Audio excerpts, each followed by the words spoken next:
Bom, vamos então aqui ao conto número 7 do livro Ânsia Eterna, da Júlia Lopes de Almeida. O conto se chama Sob as Estrelas, é dedicado ao Olavo Bilac, aquele que foi o grande poeta parnasiano, príncipe dos poetas, tá? É um conto em terceira pessoa. O padre Júlio voltava do seminário de coroa aberta e de batina, pronto para servir a Deus na sua vila mineira, tá? Alto, branco, esguio, o padre Júlio, figura mística de quem sonha e perscruta mistérios. E o padre não tem mais ânimo assim, né, de perguntar pelo passado dele, porque no passado dele ele amou uma mulher, tá? Ele tinha uma amada e agora que ele é padre, ele não quer, né, mais pensar nisso aí. O seu único amor, aquela pobre Ianinha, tão ardente e apaixonada. E ele agora começa, o narrador, a mostrar, né, como é que foi isso aí, ó. Juntavam-se de noite nos campos, ela fugida do casebre da avó cabocla, ele da casa do tio padre, e amavam-se sob as estrelas. Aqui o título é Amavam-se sob as estrelas, tá?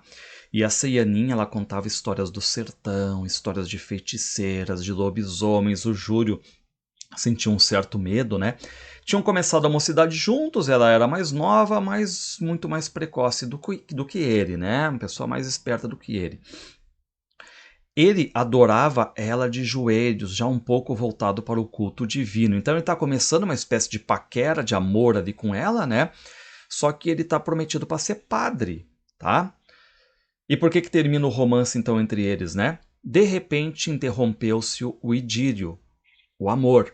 O tio padre do Júlio, né, exigiu que o sobrinho fosse para o seminário ser padre. Das fugas noturnas só eram sabedoras as estrelas, ou seja, só as estrelas sabem desse amor aí, tá? Enquanto ele está prometido para, digamos, para ter que ser padre, né, ele está às escondidas amando a Ianinha. E o Júlio, ele era muito tímido, ele não tinha muita força de voz, então ele tem que obedecer à vontade do tio, né? Se despede da Ianinha e mergulha na religião, vai ser padre, né? E claro que a Ianinha fica muito mal, diz que amava o Júlio, né? Que ele agora está abandonando ela, que lhe dera a sua virgindade, ou seja, eles transaram, tiveram uma relação sexual. A sua alma, que era a vida, que a vida era aquilo, a liberdade, o beijo, o amor. A tentação foi vencida, Júlio deixou-a sozinha, soluçando alto para ser padre, então, tá?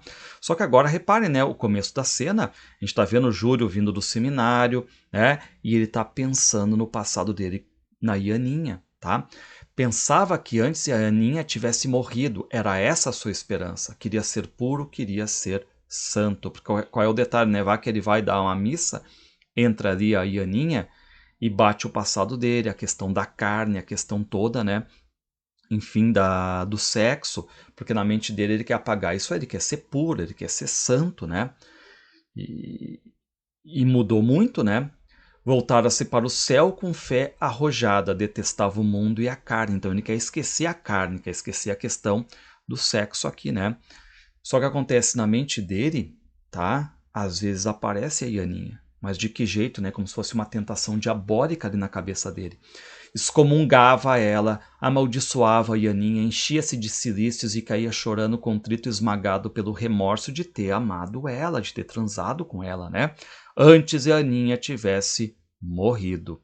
E o Júlio não quer perguntar ali para ninguém, né? Então, quem é, quem não é e tudo mais, né? Se está viva, se não está, o que ele faz? Ele vai até o cemitério.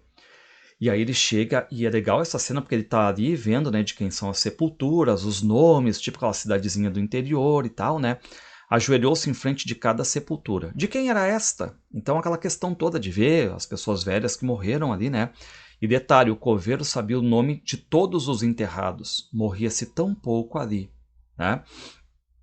E aí ele começa a ver que todos os mortos ali basicamente são velhos, tá? E na cabeça do Júlio, então, qual é o problema? A Ianinha ainda está viva. E automaticamente ele começa a sentir o que? Vergonha do passado, né?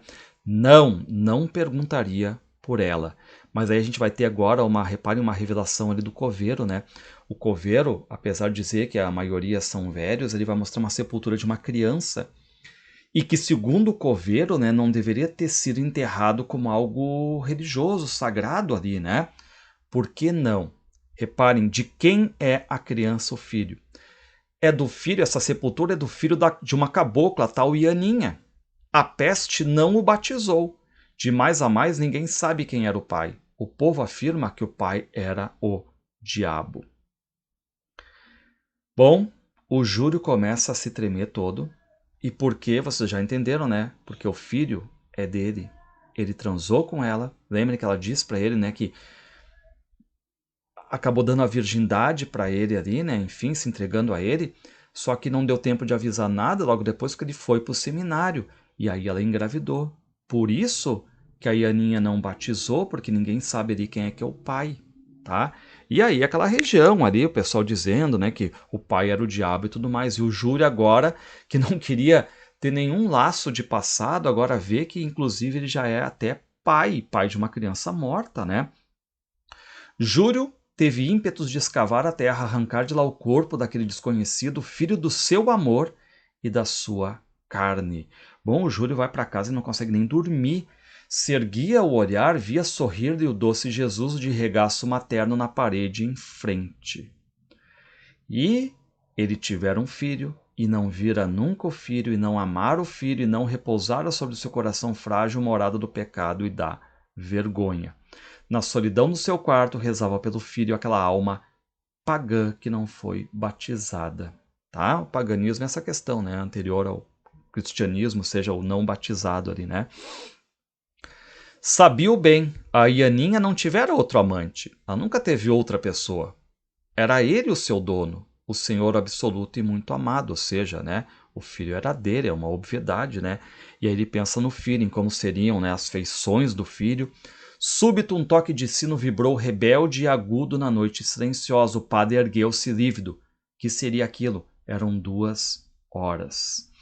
E começa a ter, né, mais uma badalada ali do sino e tal, e o Júlio começa a ficar assustado. E o que ele faz? Ele vai até o campanário ali, né, da igreja, e fica rezando e tudo mais, fazendo preces. Pareceu-lhe distinguir um vulto branco agitando-se na treva como um fantasma. Quem é esse vulto branco que está ali? A poucos passos estacou, a lua rompera o crepe das nuvens e iluminava Ianinha seminua. Ou seja, ele não queria ter contato com ninguém. O primeiro contato que ele tem é saber que ele teve um filho, e o filho está lá morto, e agora a Ianinha está aparecendo para ele ali seminua. Ela ali estava, segura a corda do sino, por estar badalando, né? Aquele velho sino de aldeia, de interior. Ou seja, ela está amarrada ali. E Aninha quedou-se imóvel, sentindo Júlio perto, mas com medo de olhar-lhe para a batina, olhar para ele como padre, né? E aí Aninha começa a falar com Júlio agora, ó. Disse que tivera dele um filho, revelou para ele então, lindo como os amores, que lá estava no cemitério muito sossegadinho. Júlio estremeceu. E aí ele tá querendo ali, louco para abraçar ela, beijar, mas ele é padre, ele se conteve aí, né? E Aninha chorou. Aquele tempo antigo fora tão bom, o tempo em que os dois se amavam, né?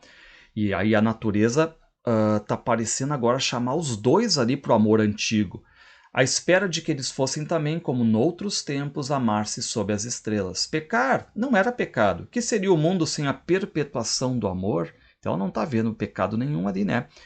E como é que estava a Ianinha? Ó, estava formosa, formosa como nunca, linda, mas o padre sentiu o peso do crucifixo nas mãos geladas, porque lembra, ele estava rezando. Então ele está ali com uma força gigante impedindo ele de agarrar a Ianinha, mas ao mesmo tempo ele tem um amor por ela, né? E o que ele faz? Ele evita e volta para dentro chorando. Consumou o sacrifício, ou seja, escolheu, entregava-se a Deus, ou seja, ele não fica com ela então, tá? E enquanto isso o sino começa a badalar, como se o próprio diabo tangesse. Depois tudo se calou, parou. Por que não toca mais o sino?